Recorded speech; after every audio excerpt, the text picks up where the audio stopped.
Hi guys, how are you all doing?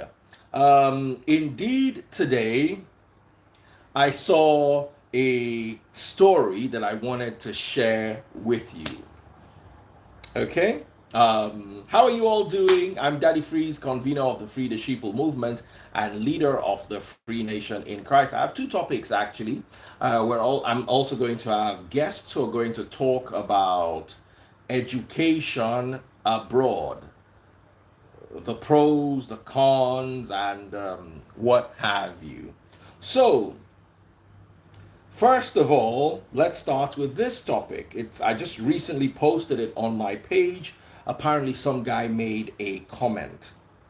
He said, "I'm not afraid of my brothers taking anything I left behind because we weren't brought up that way.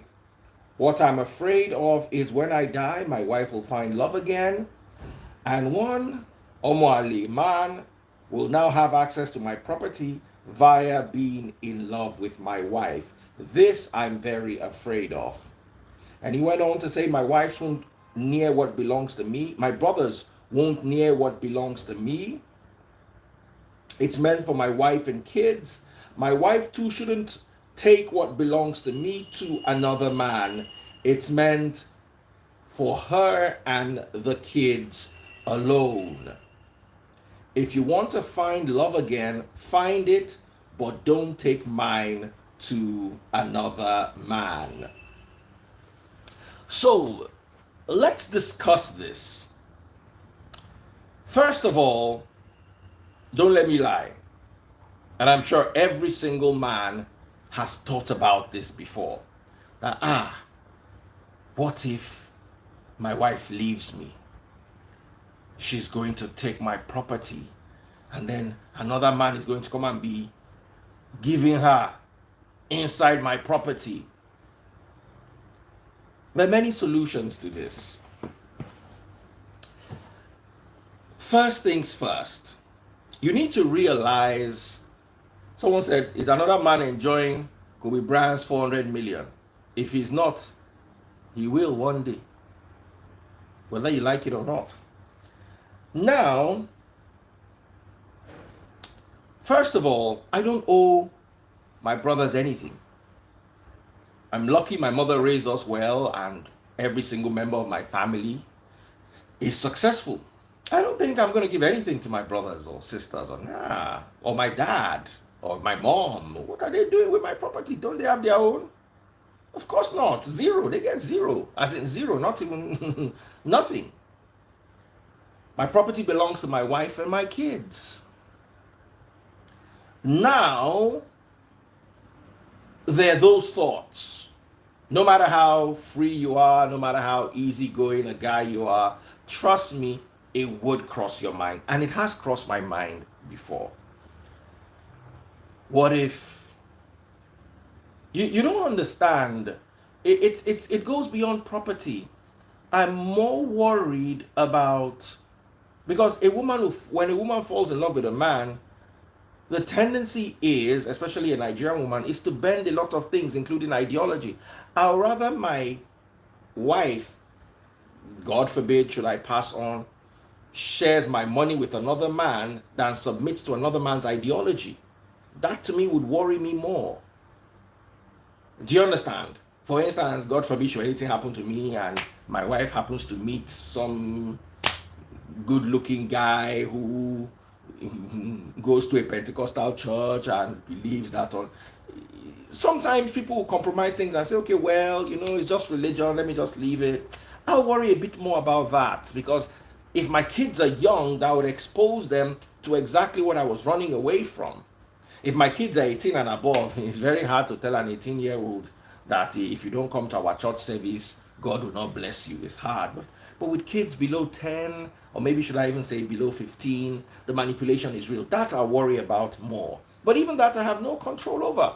Because you could raise your kids right. You could raise your kids in the way you want it, and they turn 18 and they tell you they want to be Buddhist, or they want to be Shintoists, or they decide to follow Islam. There's nothing you can do. You kill yourself.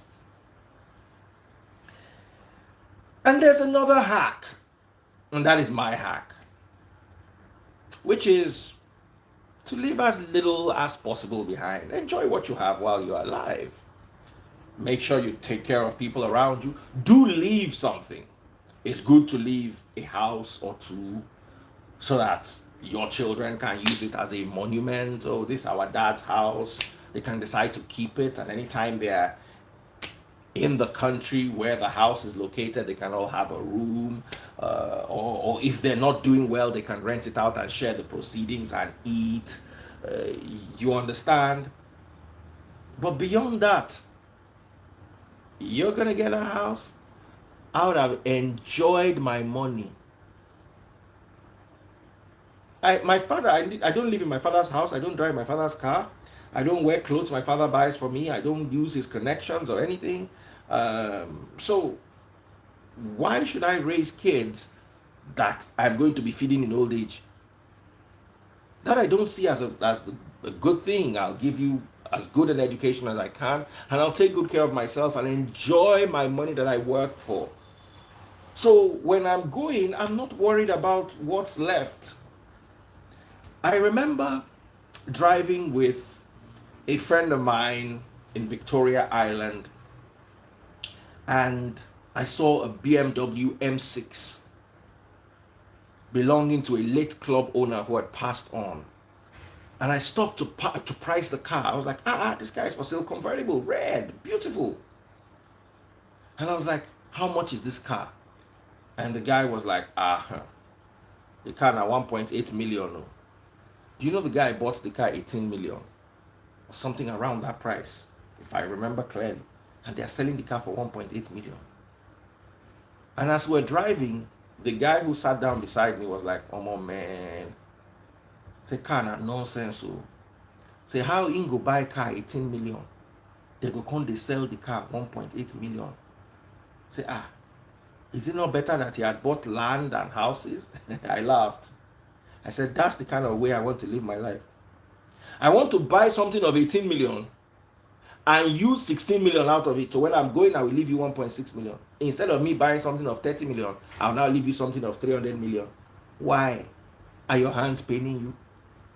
Even Bill Gates, as rich as he is, how much is he leaving for his children? Do I want to raise lazy children that are waiting for me to die so they can have what to spend? No. I'll take care of my wife while I live to the best of my ability. If I go, I'll leave some things for her, of course. But I'll not work now in such a way that I'm stockpiling things for when I'm gone. Come on. Guess what? That BMW and another car were the only things the guy's wife had access to. All the landed property, the family came, took all and sold all. Because the cars are movable, you can drive them out. I think the other car was a Bentley or something like that. I think that was what the wife was able to sell. The Bentley went for about 12 million, and then the other car went for about 1.82 million. Because at the end of the day, you get the way you go get property. Your brothers no go let your wife rest. They go be in the chook eye. We're in Africa.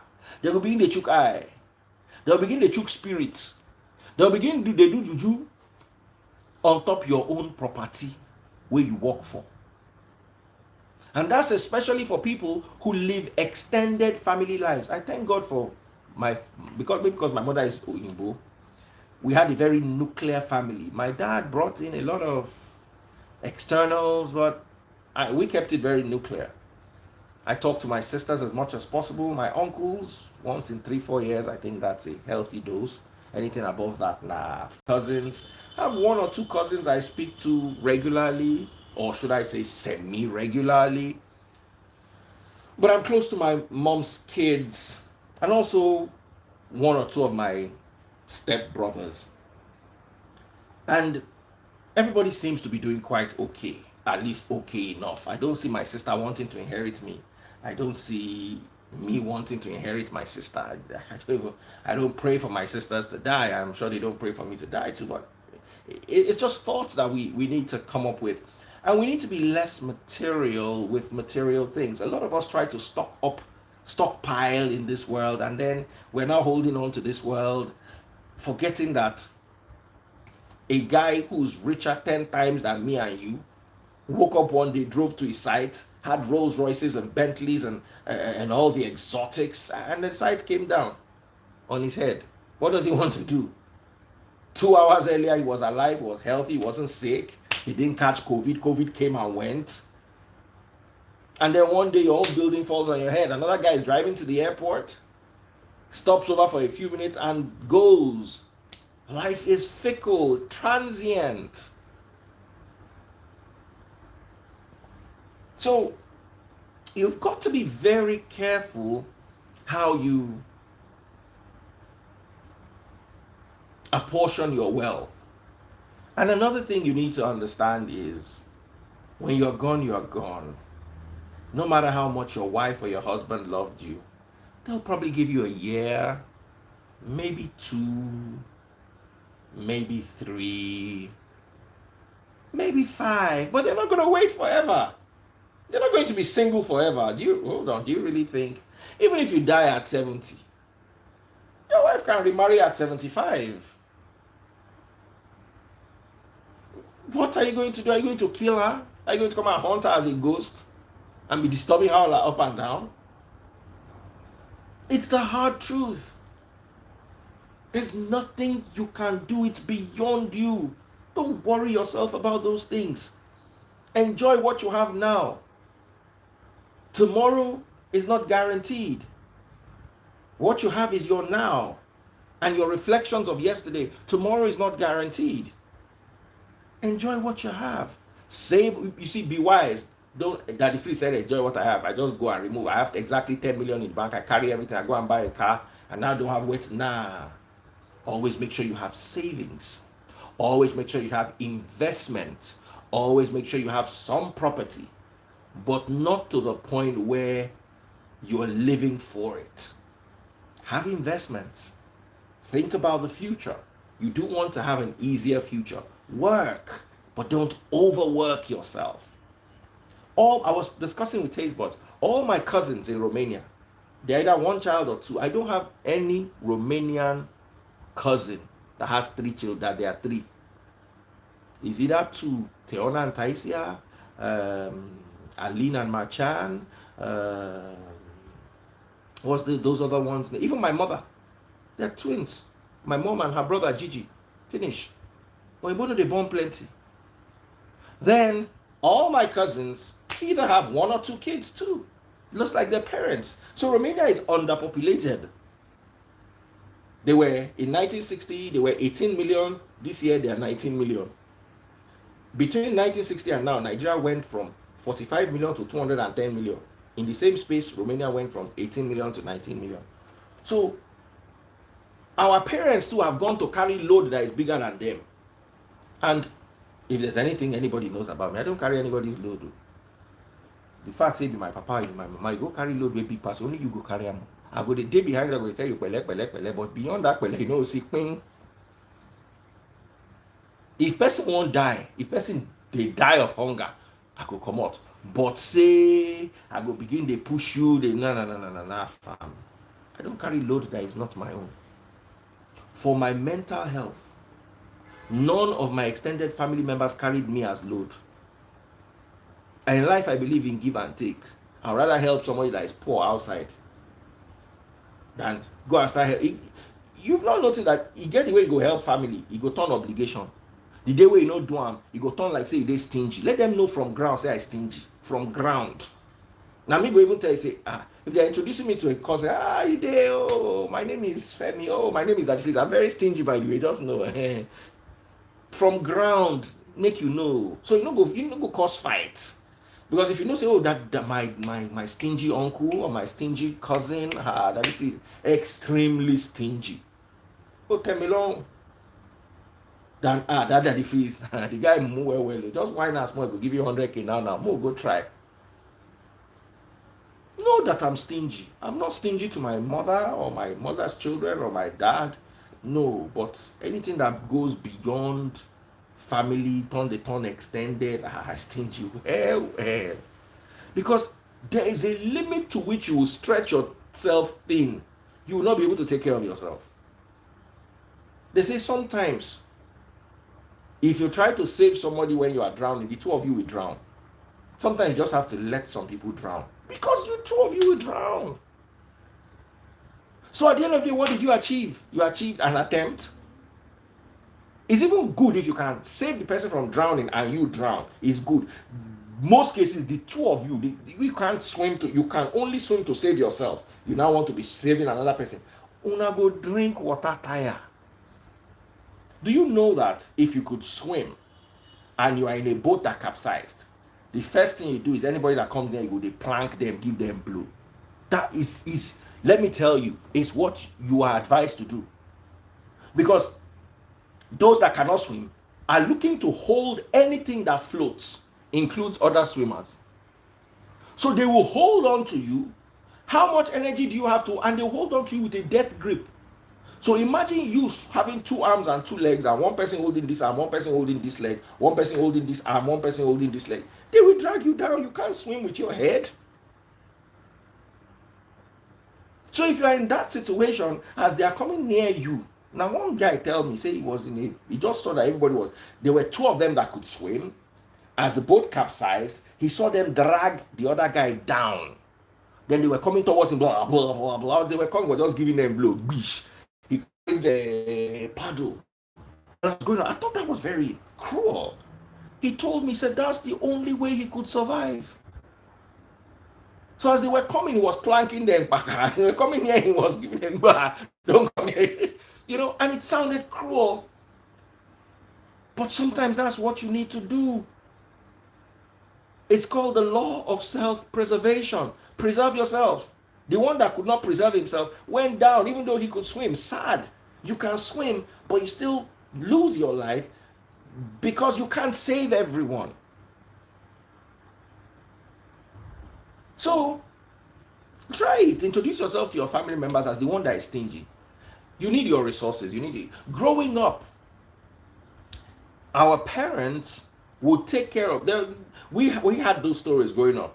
You won't have enough, but then your dad is taking care of one villager. Who experienced that thing before? It doesn't happen in my own house. If there's nothing enough, it's because maybe I took money to take care of myself, or I took money to take care of my wife. That's why for a season, maybe 3-4 days or a week, there's a bit of a dip in your. If you make if for instance you renovate the house, you'll be broke for a while. Do you understand? Or you buy iPhone 13, you'll be broke for a. You shouldn't be broke, but sometimes you just have a dip in finances because you made or you bought a new car or something. There'll be a little dip in the finances.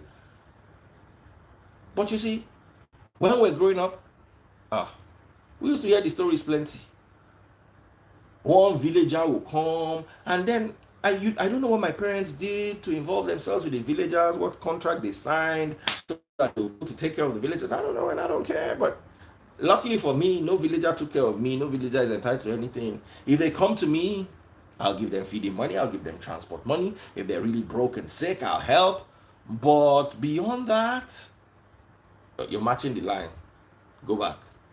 Then there's this one that we need to talk about. Your wife leaves you. Okay, Agatha is here, so we're going to start our next session anytime from now. Your wife leaves you, you pass on, and you don't want another man to enjoy your property and your wife. I've given you the first hack. Enjoy your property by yourself. Enjoy it well. So that when you go, you won't be looking back and trying to come back to this earth and say, hey, I didn't wear my Rolex enough, or the money I've used to buy Rolex, I was investing in it. Enjoy, invest, but also, and those things you like, enjoy them. Taste buds knows me. Nothing in this life that I don't like, that will not. I will walk towards it and I will buy it.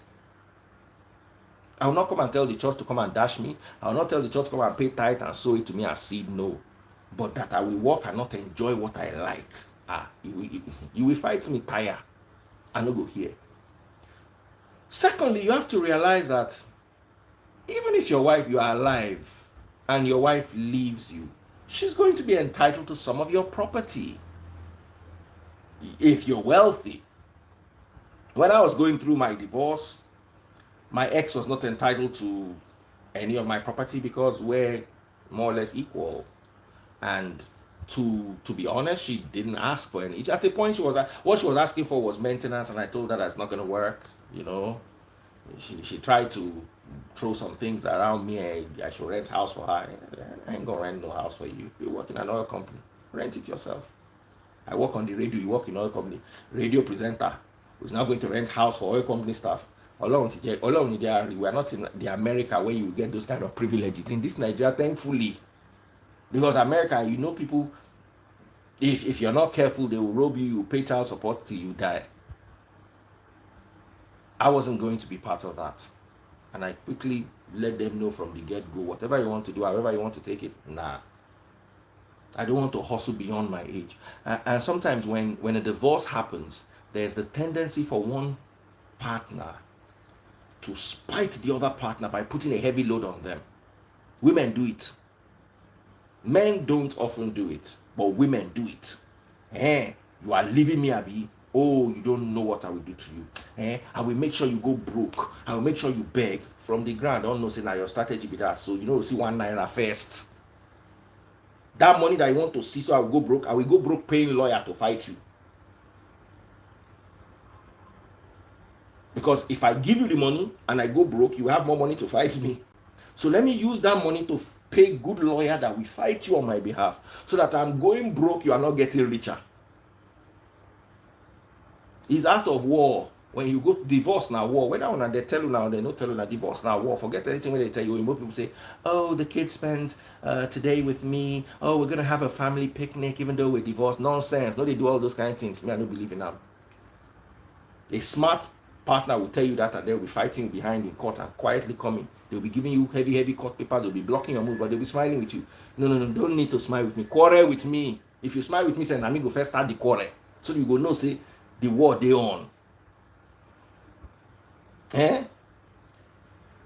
But you get the way I go get money rich. If I don't give my ex anything, una self go vex with me. I'm not that wealthy. How many houses do I have that I want to be given? And which work did you work in? Well, luckily for me too, there's nothing we had that we built together. Nothing. I remember I was buying a house once. A house of 40-something million back then. Or 50-something million. I've forgotten the exact figure because I paid over a period. And I went to meet her. I said she give me 200K so I can do burglary proof. Because they were coming in, they were going into the house and they were stealing stuff. So I said, please give me 200K so I can do the burglary proof. I thank God. God that loves me so much and does not want me to suffer in this life. Auntie did not give me the 200K. Because if she had given me that 200K towards the house, even if the house now 50 million, that 200K don't give her a percentage inside that house and she can't drag the house with you. Thankfully too, we used to have a joint account. Now, I'm going to tell you this story. Now, I think she went through my phone one day and some girl had sent me some nice pictures, or was it some nice videos? I don't remember exactly what it was. But some girl had sent me some, back then I was still very much in the world. It's not like now that I'm with Taste Buds and Taste Buds can take my phone and go through it and not see anything. Nah. Back then, dude I wasn't doing anything bad, but I wasn't telling them not to. They were sending me the pictures. I wasn't saying, hey, don't send me these pictures. I was like, okay, these are pictures. So she went through my phone and saw some pictures. And this is where women are very crafty. So I begged her, I said, please, Don't, it's not like you read the chat. I didn't ask her for the pictures. She volunteered the picture. Just read. At least phone has receive and send. You understand? I didn't ask for the pictures. She shouted. And my ex, they take before she go release you hot slap. But because now me they find picture for my phone, I keep quiet. I collect the slap, jeje. If they find picture for your own phone too, and they threaten fire and brimstone, you go collect slap for peace. So just stretch your face and just brace yourself. The slap will come, tower, you go collect them. Give you another one time, max. They no be give you, woman no be give you 10 slaps before her hand begin pain them. Unless your face na bolo. And my face strong, small. Now from ghetto I come. So by the time you slap me 3-4 times, your hand will begin pain you. So I just calm down. Then I remember she now said, that's what she's doing, blah, blah, blah. I tried to explain to her that, look, I'm sorry. If you see the girl invited me to Surulere, read my response. I told her I was doing dishes. I even told her I was helping you get something. No. She made a lot of noise, blah, blah, blah. So I begged her. And I thought everything was okay. About 2 weeks later, I was in my office. I just saw debit 350k from my bank. I just got up, and then I was banking with Fidelity Bank on Adetokunbo Ademola. I just got up, ran out of my office, stopped Okada. Brrr, it was before 4. Fidelity Bank, the Okada took me straight to Fidelity Bank because I was very close to people. As I was getting, I was happy, stop that money that they want to release from my account. What's going on? So they stopped the money. I now found out where you give 350,000 naira. They say your wife came in a few minutes ago and authorized the check.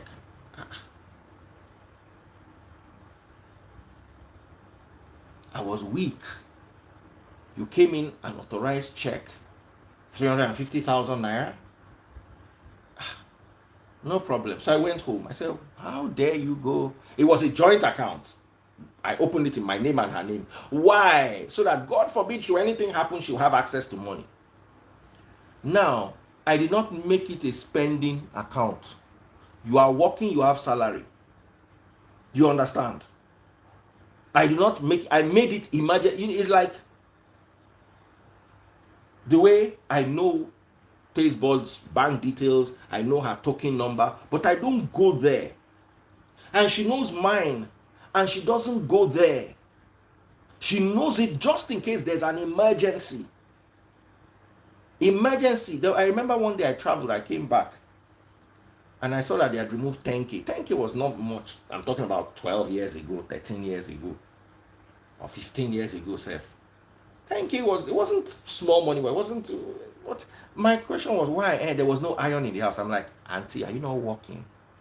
Don't you have a salary? You remove 13K from my account to go and buy iron because I let you be a signatory to the account. I didn't say anything. There was another time they traveled. So I'm like, here's my calculation. Maybe I was wrong. Maybe I not judge her. I used to give her a certain amount every month as feeding money, which was stupid of me because she's working.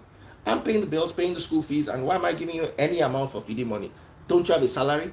Put food in the house. If I've provided a house, you live in the house, I've provided the children's school fees and all that, you should be able to put food in the house. It's the least you can do. But hey, I still used to give her feeding money. So what pained me that time was, she traveled at the beginning of the month and came back like a week to the end of the month. And as she was coming back, I was now traveling out of the country. So I think she went to the UK and came back, and I went to Scotland or something, or to Spain. I've forgotten what the trip was, but I know. So I just felt that it's just 1 week. You don't need spending money now. You don't need feeding money for it. You've been eating in the UK, and I bought your tickets and gave you some money to travel. So why are you still eating in Nigeria? What are you eating for 1 week? Whatever it is you are eating, buy it now. It's just 1 freaking week. It was actually less than a week, about 6 days. Or more. Now America I did, or wherever I did, I see the deduction. I came back and I was like, Auntie, what happened? Say she took feeding money. So he don't they come and not talk anything. I said, okay. I was upset, but I was like, all right, no problem. to two instances. One was Ion, one was that other one. I don't talk anything. Then the 350k. So I went home. I said, how dare you remove 350k? How much? You've never put 1 naira in. We have joint account, not because we are saving up towards a project. It's my account. I just put your name as a signatory. Should there be, what I believed in was, I'm a Nigerian, I have Nigerian relatives. Should anything happen to me, before my family comes and say they want access to the account, you go to the bank and transfer the money to yourself. Then whatever is left in the bank, let them fight over it. That was my thinking. Not that I was giving you extra money to be spending. No. That was my thinking. So when I came home, so they brought up the so you think you're just going to get it? I said, so the slap where I collect, reach. So I'm still going to pay 350k for these pictures that I saw on my phone. So no. Blah, blah, blah, blah, blah, blah. Don't you dare stop that money. I had already stopped the money. I said, don't be angry. I'll sort it out tomorrow. So I went to the bank, Fidelity Bank, the next day. With a check of 350k. That time it was cash money. So they paid me the cash. I put it in the bag and dropped it. And I raised my hand. I said, please, I want to open savings account. And they said, but you have account. No. I want to open it, only my name, only me will be the signatory. The ladies in the bank was like, no, but you and your wife said, no, enough of that. Please. Can anybody sign? Then and there, I opened a fresh account and I got people to do guarantor for me. And I removed every 1 naira in that, our joint account, and left 5k there just in case she wants to buy iron tomorrow, so that, or 10k, so that there will be money for iron. At least, just in case there's anybody who needs iron in the house, at least she goes to the bank account, she'll be able to withdraw iron money. Beyond the iron money, I did not leave shake by. Everything moved. Then I started paying for that house. So another lucky thing for me was, imagine I was paying for the house from our joint account. Even though she has not brought 50 kobo to it, he will still say we bought the house together. So luckily for me, every check for the property I bought came directly from my account. That was what saved me, because if she had not gone to withdraw, it cost me 350k to have sense. I bought sense. That 350k, I took it and gave it to her. I said, this is the 350k you came to withdraw. But never again in your life. Just know that I'm giving you this 350k. You are never going to have access to anything that is mine. Because I consider you writing a check and going to withdraw my money because you're I said, what if you had gone to withdraw 1 point something million? Or you had gone and cleaned out the account and I was in London? I could not ride Okada from London to come and stop the money. Me initially boo. You understand? No more. So there was always, one day she came to me and said, I saw that you've withdrawn all the money. I said, did you put any money there? Please show me where the money you put in there. Let me quickly give it to you, just in case. But I left money for iron there in the account if you need to buy iron. So what am I trying to say, guys? I'm trying to say that even while you are alive, know what is yours, know what is ours. And more than anything else, always be extra careful, because you don't know I never thought I'd be divorced. My ex and I grew apart. I don't think we loved each other beyond the first 2 years of marriage. I think the rest was just tolerant. And I said this, may his soul rest in peace, the late Dr. Akimbami. He did marriage counseling for us in House on the Rock. I remember when we did our 10th year marriage anniversary, and they gave me microphone. Me, we are no get sense. So they give me the microphone. They say, Daddy, freeze, talk. I say, okay. You see, by the time we get to 10 years, love is not important to. It's understanding and respect. The guy could not believe it. He now said, no, love isn't. He now said he was perplexed. How can you say that? There was no love for me as at that time. It was just, hey, let's do this thing as a business. Let's run this. Let's make sure the kids are okay. My ex no follow me talk for like 5 days, and I didn't understand.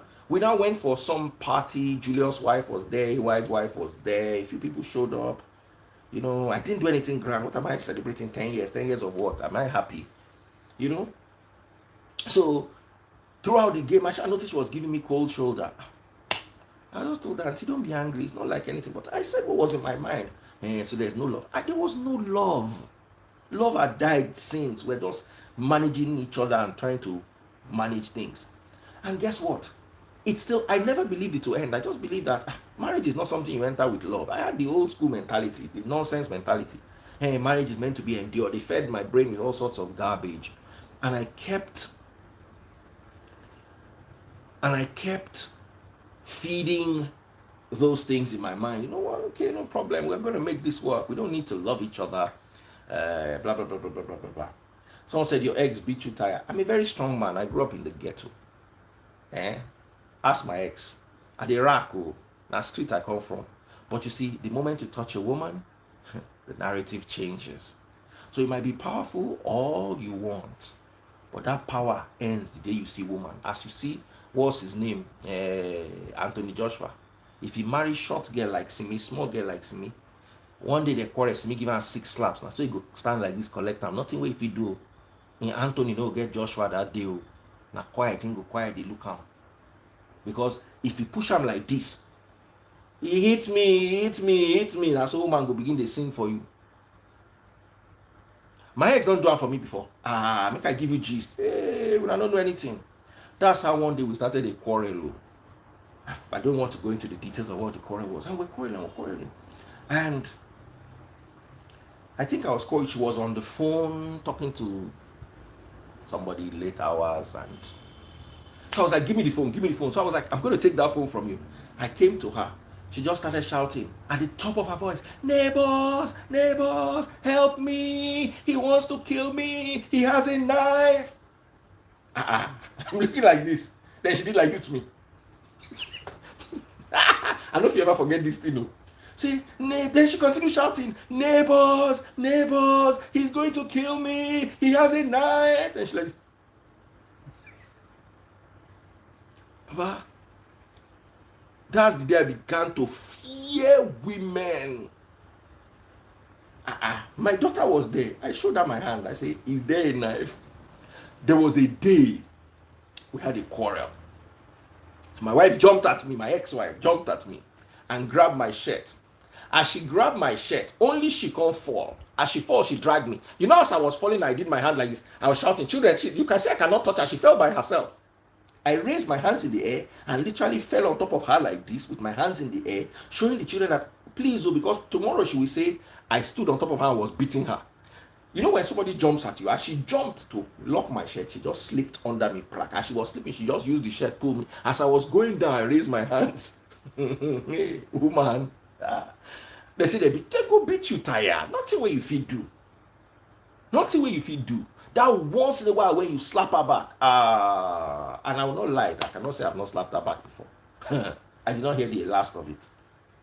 So since then, as she's going down, I could not raise my hand.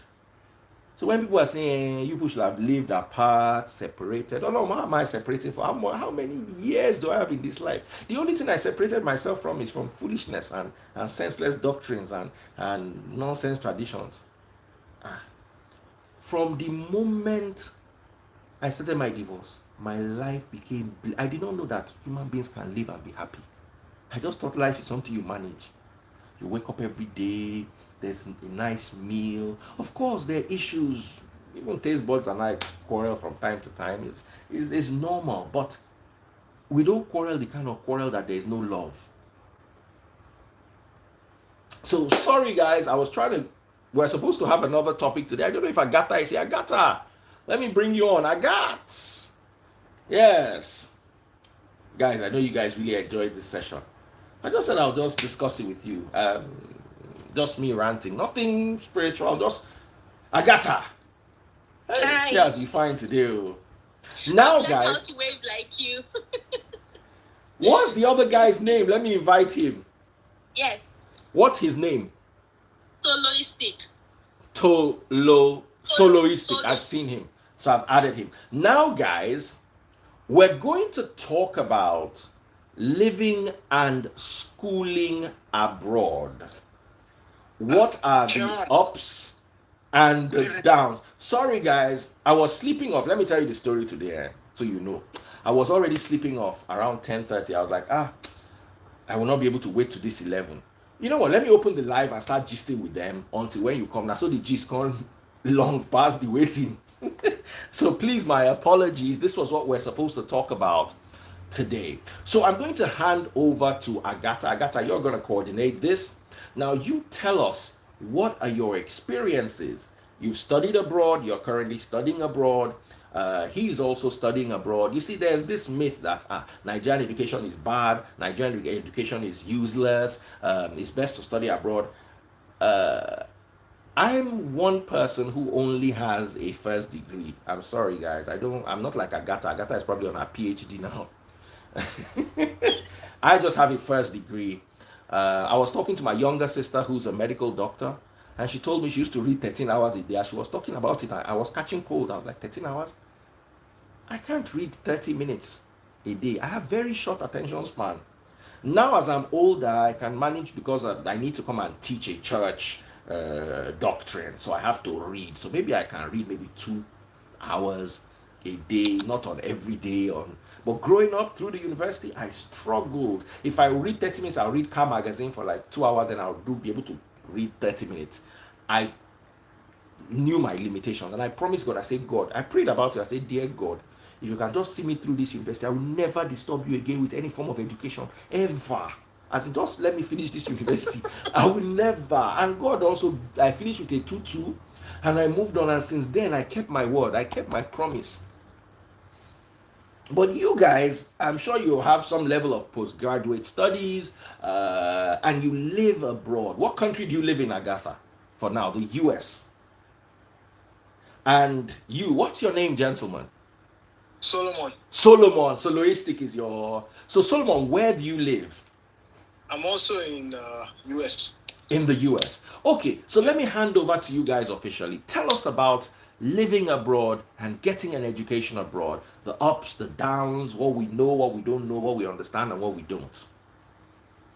Okay, so I'm going to allow Solomon speak first before I go. Solomon, tell us about your experience living Nigerian, coming over to the United States. Okay, so again, good evening, everyone. Once again, my name is Solomon. So thank God, one day I didn't know one day I'll be speaking to Daddy Freeze. So I'm happy to be here. So a little bit about me. I left Nigeria sometime in 2010. Oh, wow. Yes, and then I went to the University of Massachusetts. That's up north, northeast USA. I did my bachelor's in mechanical engineering, and then I also did a master's in mechanical engineering. So I worked for about 1 to 2 years, and then things didn't go as planned. So I'm back to school to study IT now. So I mean, it's been an incredible journey, honestly. So there were things that were assumptions that turned out to be true. There were things that were, not assumptions, and they just all of a sudden, life just happens. So, well, coming from Niger, Abuja to America here, it was a very I won't lie you. I began to, as soon as I landed, it's like I should enter the plane and start going back to Abuja and just stay there. It was like that. So, but then I just realized that this thing, you are going to go forward, this is your sea. It's up to you to navigate it. So, based on that, the first thing I realized is now you are on your own. You understand? The closest person to you is 100 miles away. So if you were to make your decisions, what are you going to do? So all of a sudden you become your own mother, become your own father. So and I just got the beat. So that was kind of the first thing. And I'll be honest, I wasn't tech savvy. So there was a lot of information flying over your head, You come here, they give you your email, you log into your email. From there, you are responsible to finding out when your class is due. There are some courses that they say is so difficult, so they'll give you lecture. Then after lecture, that same day, they'll have you take another extra class, so you brush up and all these things. A lot of people missed out on that because they didn't know that, okay, based on their schedule, they have to go to that same class twice in different locations. So things like that, I now began to realize that you have to be proactive, right? You have to keep questioning yourself from time to time. Oh, am I missing something? Let me check this. Let me make sure that okay, I'm on the right track here. There's an old joke. Every time you assume, you make an answer to you and me. So that's so some of it's just like for instance, there's something that's due, but it was due, let's say Monday night. You come on, it's Tuesday morning, realize you just missed 10 marks out of your grade. So yeah, that's one part of it. Another part is, one good part about America is things work, Things work, but all those things where they work, now money, because when you come, you do the math. Let's say they pay you, right? They pay you from your job, you work in school, right? Rent day, insurance day, and not be just insurance. You insure your car, you insure your house.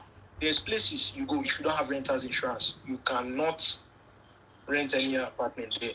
What else? It depends. Even this phone where they use to talk to you, the phone get insurance. So although it's optional, but the point here is by the time they pay you, they take the taxes out, right? Which is, I don't think people see. The tax is like what it's like 40%, 40 or 30 something percent. So that will half your money small. Then out of it, you pay your insurance, you pay your rent and all that. Before you know it, you have like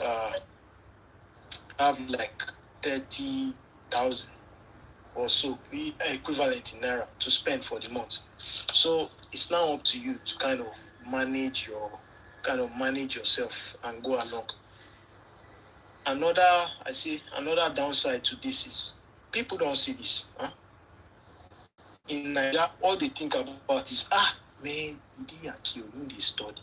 Man, I did wait for this guy, man, he come and blow this money. So it doesn't matter if you've been there for 3 months, 6 months. Your perception is warped. So, and when you come back and God bless you, don't hand the dime to anybody. Your name will be all over your mouth that day. You come back for any Hey, reason, stingy Solomon. It not be like the one with the Bible. This one stingy.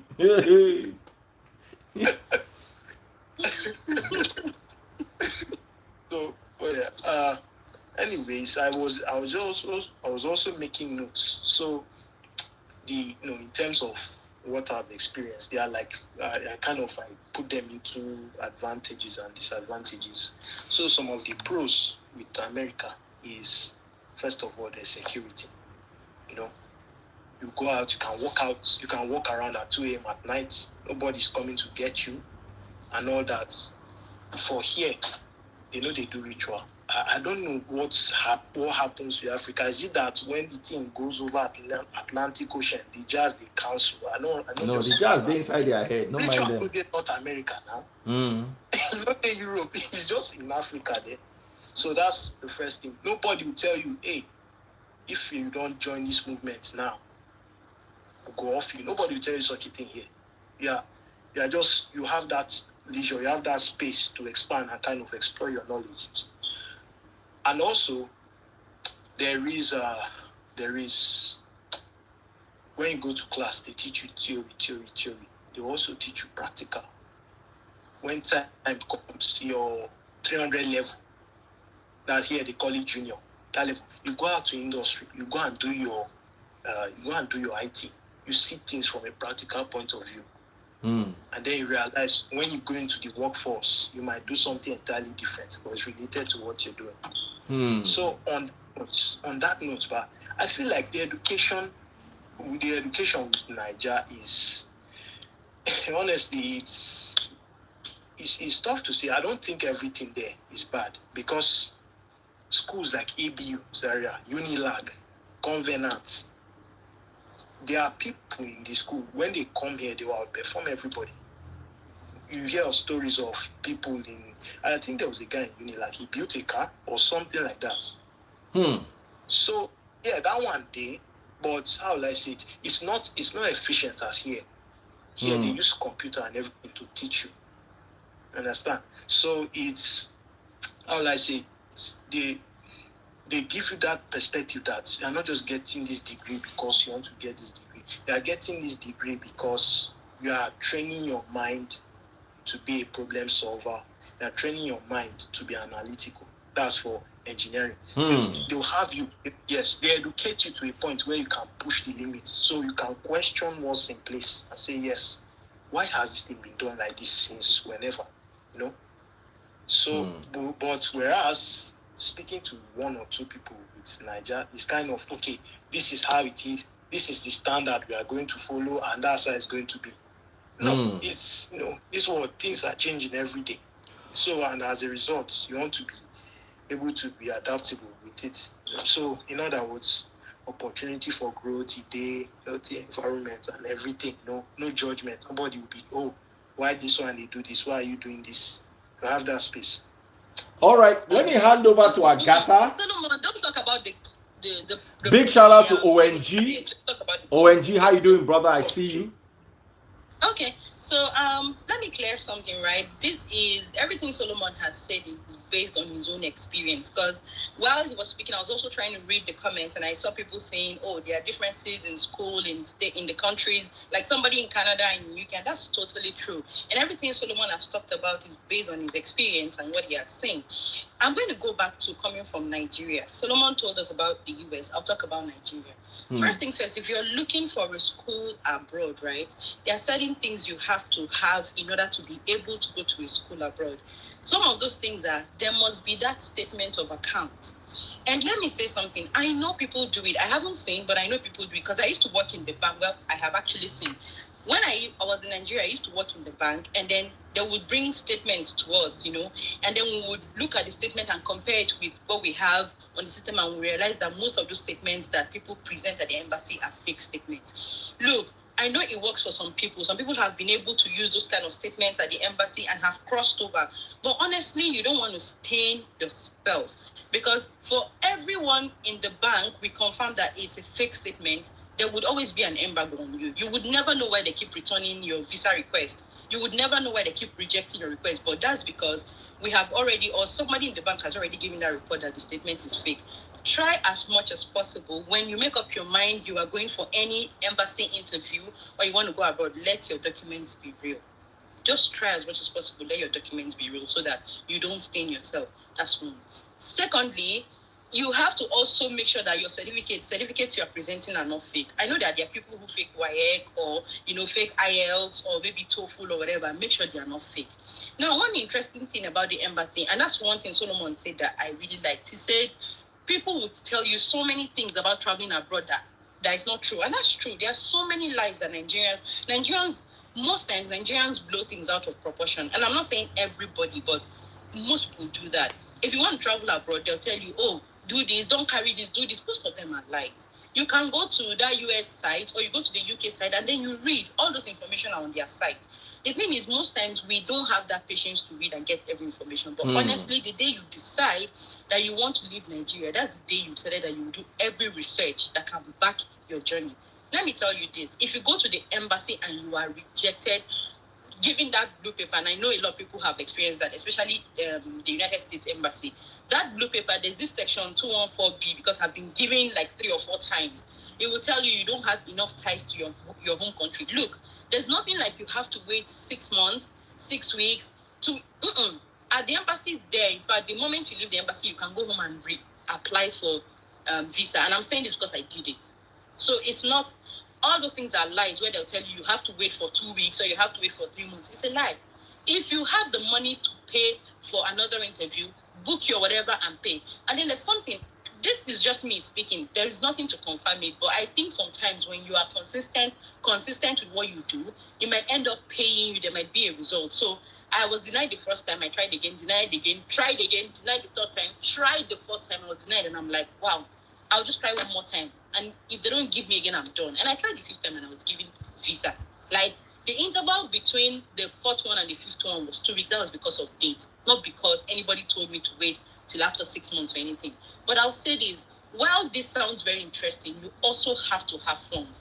Please, on no account should you leave Nigeria thinking the moment I cross the Nigeria and I enter maybe America or I go to the UK or Canada, somebody is going to take care of me. Never you rely on that. In abroad, as once you cross Nigeria and you come abroad, you are strictly on your own. If you see family members that would support you, then you are very blessed, honestly. And then because of the way abroad is, it's not easy for anybody to take you as, somebody who will come and rely on them. That's the reason. The only time people celebrate you is when you come to visit. And let me tell you, visiting abroad is totally different from living abroad. When you live abroad, reality begins to dawn on you. You will pay bills. There's water bill, there's light bill, there's rent, there's wastage, there's insurance that you have to pay. Every single thing. The only thing the white man is not selling is the air you breathe. Every other thing you pay for. Every other thing. Forget the fact that you have Kamoru. When your light is bad, you call Kamoru. Kamoru will put screwdriver and then screw something and 5,000, 2,500. There's no urgent 2,500 or 2K here. Once Kamoru comes, as he's working by hour, you pay him. Sometimes it's $50 per hour. So something that is just use, what do you call it, screwdriver and fix. Kamoru will what's his name? Let's say his name is Clarence. Clarence will charge you as much as. So it's not the fact that you carry empty bag and say, it's not abroad, I'll go and struggle. Yes, please come and struggle, because honestly, if you work hard here, you would see the result. But I will tell you, nobody will help you. A lot of people come here on the back of what other people have said, and just come. There are people who have come to the US and then will call their relatives, and their relatives will not pick their calls. It gets that bad because they understand that this person is going to be a body. So be very prepared when you come. Carry necessary things. Carry a lot of food.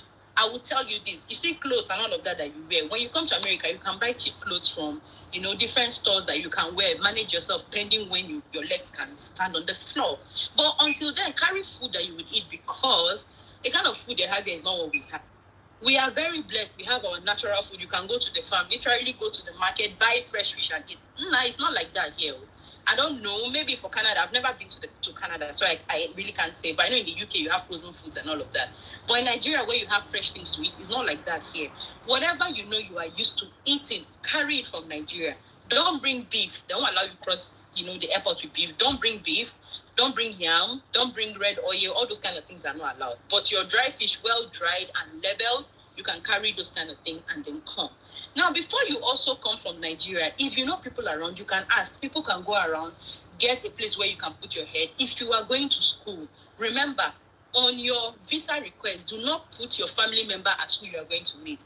As long as you are on an F1 student, like you are looking for admission, the name of the person who you're going to see would be the school. And if you look at your I-20, unfortunately, I didn't bring one. I should have shown you guys. Your I-20 will write the name of the school you're going. The visa they are going to give you, you will see the name of the school you are going. So when you are applying for visa, never you put the name of your family member or friend. It's the name of the school, because it shows that you know what you're doing. You are in the hands of the school. And that's why international studies will always give reports about your coming to the US, your enrollment, and all of that. International students will always give that to the customs, because they need to know your movement. And then some other thing that I wanted to address is students leaving Nigeria, coming to school, and then running away from school. A lot of students do that. It would not pay you if you know. We all understand how Nigeria is. So if you come to the US with the stress that your family will go through, friends will go through, and everybody who wants to support you, it doesn't pay you to come to the US, abandon school, and run away. You would have to study very hard. Then another thing I'll tell Nigerians is, I really like how Nigerians, with the little resources we have, we try as much as possible to, learn computer. Is very, very necessary. Very necessary. Whatever you are doing. If you know what programming language you can learn it. If you know what you can do in tech, Do it because that is the future. And that's one thing the Indians understand. If you look at almost every Indian that is here, Indian will read linguistics from his hometown, come here and study technology. They are the ones leading almost every organization. They are the ones living in almost the best place in the United States, apart from the, originals that had their money and all of that. If you know what programming language you can learn, please learn it before coming. It's really going to help you. You understand? Because if you don't learn any of these things, you come here, you just want to do computer information or computer science here, and you're not grounded in it. There is a possibility that when you enter, the workforce, they might not want to sponsor you here because they notice that you don't have what it takes. But because we struggle and learn that, learn all you can while you're at home. The time you take to do, insult people on social media and all of that, go on YouTube, pick Python, pick C++, pick Java, SQL, whatever HTML, whatever language it is. Pick the one that you can learn and learn. I'm not studying computer science, whatever, but I take their classes. Sometimes I go into cybersecurity class. Sometimes I try to learn as much as I can learn because that would help you. So let me also allow another person to speak. All right, Solomon, over to you before we begin rounding off. This is really, really interesting, and we're learning a lot. So, Solomon, what do you have to say about this? Yes. So again, she's well versed. She's worked in Nigeria. She's been in corporate Nigeria. She's coming over here and she's seeing school. But before I continue, honestly, see as we are busy speaking. If I am reading some of these ignorant comments and somebody's going, "Oh, auntie, is America better than Nigeria or not?" Forget all these people. We're here giving you nuggets and you're asking this type of questions. You are talking about looks. That goes to show this is just being short. You see, you need to understand, Solomon and Agatha. Yes. You need to understand. My wife was very upset with me today because literally during church service, I literally cursed somebody out, and my son was there, and she was like, "This is not right. You shouldn't be doing this." But you see, these people would drive you off the wall.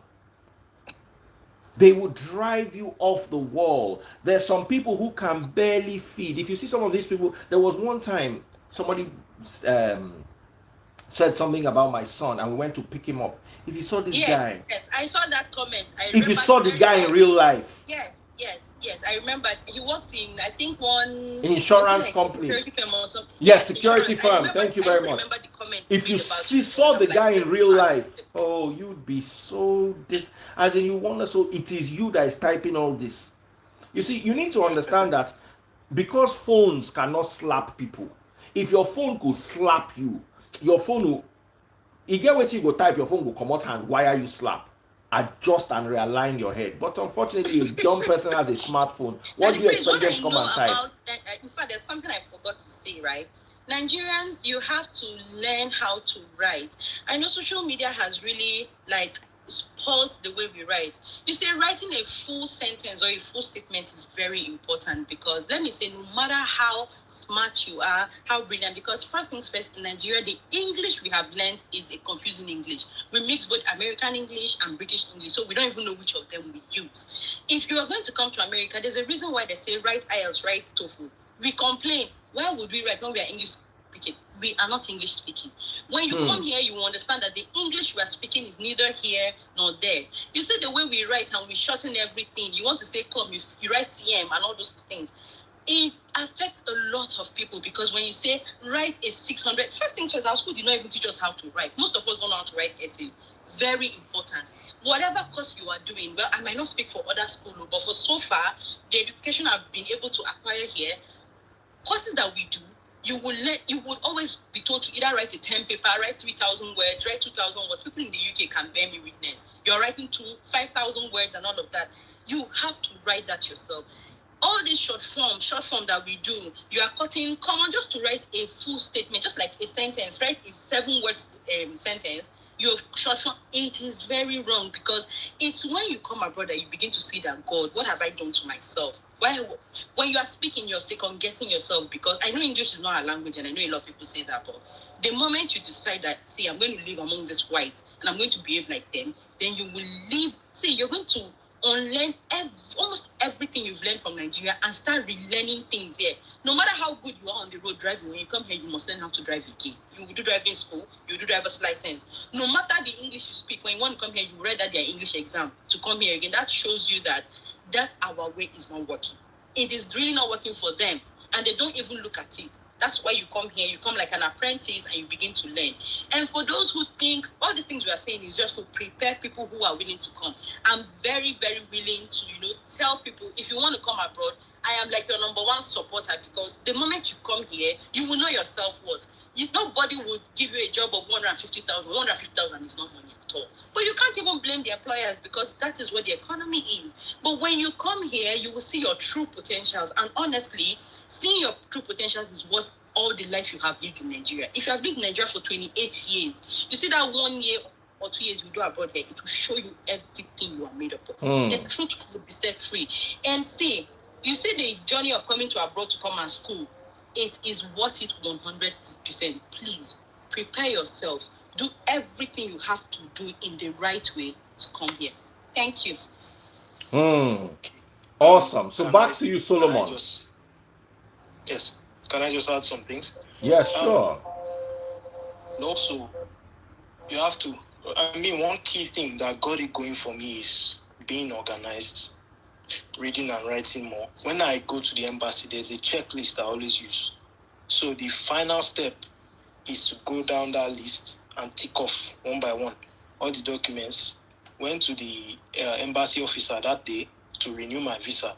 And when the officer was done, she said, wow, very organized. I felt good. So that's one thing. And then secondly, too, there's also perception, right? So not everybody is racist, right? But there's perception of the white man towards you, right? Even going to a school where I was surrounded by enough Igbo people, some people, right, to put it very blatantly, right? Some of them just believe you are stupid. You don't know nothing. Okay, do you know this one? Do you know this one? And they assume, people walk up to you, hey, do lions run around in Nigeria? Very ignorant stuff like that. So, but the thing is, and over time, you notice these things in the workplace and all. So, as a person of color, right, and as a Nigerian again, you have to work hard to establish your name. You have to establish your reputation in the workforce, because there's people sitting there like, man, how did this guy become an engineer? Wait, you said you have a what degree? Oh, you got a mechanical engineering degree. So how are you this? Basically, it borders along the lines of gaslighting too. So, but one thing, I guess one effective way I use to counter this is to basically do a lot of reading and writing. There's knowledge you pick up. There's things you not know, but when you read about them, you become a better person, you become a well-versed person. Like Agatha just said, there are some things you won't learn. Like judgment is a very big one, right? In Nigeria, we judge a lot. A lot. When you come, you realize that judging too much is only going to get you in trouble. It's not going to help. So things like that, when you take a step back, kind of observe things from people's perspective, you become a well-rounded person. So yes, the journey here is, how will I say it? This human beings that we are, as we are seeing, problem does not stop when you enter America. The nature of the problem changes hands. So some things that were simple become more complicated. And here too, okay, the jobs, this is something that happened to my friend. He was working, right? The manager I was working with was acting like, he was chilled with him and everything. One day, he presented this guy with layoff letter. So when he called me, he said, man, so they don't lay me off. So here is this guy sitting over 500 kilometers away from me, having his next month's rent due, and he's off the job. Okay, yes, he saved, right? But forget it. Those bills are going to eat into your money so fast. 2-3 months again, you are back to square one. So things like that, it's really, these are things that are really challenging. What would you do? What would you do? I just started asking myself, what would you do? The thing just happened so suddenly. And here, there's nothing like, oh, you have not paid 2 months rent, you have not paid 3 months rent. I beg, this here, once you don't pay, maybe if it happens, let's say you haven't paid November rent, on the 10th day, they will send you see letter from one agency or from the police telling you, hey, you better pay this rent within 2 days. If you don't, you just see them at your door, kick you out immediately. So to say all that is, one thing again is the good part about this is, as Nigerians, we are all we have. Yes. We are all we have. Yes. So, yes. So the thing is, there are Nigerians that come here, right? One of the first jobs they get in school is they start washing plates, they mop floor, they do all these basic tasks like we do in Nigeria. But they are focused. You stay, finish, breakthrough. When they do that, when other Nigerians come, they'll be helping them. And there's no shame. Honestly, there's no shame in handwork. Unfortunately, it is the way, I'm sorry, Solomon. Mm-hmm. Go ahead. Unfortunately, the way Nigeria is like a country. See, Nigeria, if I want to talk about Lagos, Lagos is just a glorified slum. Big slum. That's what Lagos is. I'm sorry. I'm not even sorry to say because I live in Lagos also. It's a big slum. But somebody who is sweeping the street, everybody's looking down on him. Here, there's nothing like that. Everybody's washing plates. There is no, look, Daddy Freeze, a professor will take ride bike. You are in a Jeep or you are in a, maybe Tesla car or something, and then your professor is on a bike. And they're wearing shorts. You don't even tell you that's a professor. You would never even know that's a professor. He comes into the class and sits with everyone, and you never even know that's the person that is going to teach you, you know? But what I'm just trying to say, and I read, somebody asked something that, how about people who want to hustle? Because we've really been focused on school. Look, I would say this, and this is what I know. I'm talking based on my own experience. Nigerians that are in the workspace, honestly, they are doing very well. Like, they're doing Nigeria proud. The ones that are in the workspace. We have Nigerians working in Microsoft, Apple. Like, think about the top companies in the world. We have Nigerians working there, and they're doing very well. If you have an opportunity to speak with a recruiter, and you're in Nigeria, there are chances that he would recruit you than even the African American, because he knows that their drive is there. Nigerians are very, diligent. We are loyal to what we do and all of that. But you see, when it comes to the same way Nigerians are doing Nigeria proud in the workspace, we also have Nigerians that are giving us bad names, because every time I'm hearing, 36 people have been arrested in this country for fraud, 37, 40 something, it's also happening. If you want to come and hustle, please just know what you're coming to do, because once you're in Nigeria, the chances that you are being watched by the FBI is so high. Yes, see, people would never tell you the truth. Somebody just comes home, Christmas, 30 December, splash money, do all of that. They never tell you what they're doing. They never tell you. They won't tell you. It's when you come here that you begin to see. Sometimes if you don't get your hands so dirty that you can't even take yourself out of it, you might never make it. So before you leave Nigeria to come and hustle, there are clean hustles, there are places where you can work and all of that. But let me say this. I don't know how you want to hustle in America when you don't have papers. Papers is everything. You have to have your social security, and you have to have your green card to be able to work here. If you do not have your green card, you don't have social. I think the only way you can be working is to be hiding from place to place, or to work where you might not earn anything, and honestly they would use you. I don't think that's what a lot of people won't tell you, but I don't think that's what you want to do. If you have a good job earning in Nigeria, and you don't have papers, I don't see a reason why you should leave a job that is paying you about 560,000 naira in Nigeria, with the standard of living in Nigeria, to come here and do a job that they're paying you $8 to $10 per hour, and then you can't work more than maybe 40 hours. So you just have to weigh it, balance it in your head, and know what you want to do. Thank you. All right, guys. This is as far as we can go. I'm going to give you 1 minute each to put your final thoughts together. Thank you so much. Starting with you, Solomon, final thoughts? Okay, so final thoughts is basically be focused. Don't try to use your visa application or anything to come and basically find the means to enter America and then run away, because it makes things harder for others who are coming here for dedicated reasons. Simply stated, it is good to be good. So, and what simply goes around will come back around. So be ready to learn when you land in a foreign land.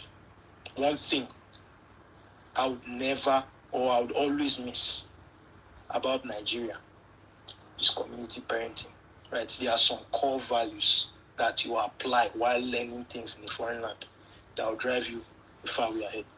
Thank you. Agatha, final thoughts. Okay, so every youth that have put his or herself together and thought I want to come leave Nigeria to go study abroad. Honestly, I would pray for you. I would support you. If you send me a message, I would try as much as possible to support you. But get it right. Keep an open mind. Have all your documents together, and please do not fake anything so that it does not come to haunt you in future. Thank you. Thank you guys. You guys have learned a lot. I've also learned a lot. Whew. It's not easy. Take care of yourselves. Agatha, Solomon, thank you so much. And for the rest of you, do have a splendid week ahead of you. In many parts of the world, a new week has already started. It's midnight. I know you guys are a few hours behind Agatha and Solomon, so you are still last week. So 7 hours, yeah. Yeah, so we're already next week. You're last week. Thank you so much for having us. Take care, guys. Love you all so much. See you later in the day when I'll be coming live again, and make sure you do join me. Bye. Bye. Bye.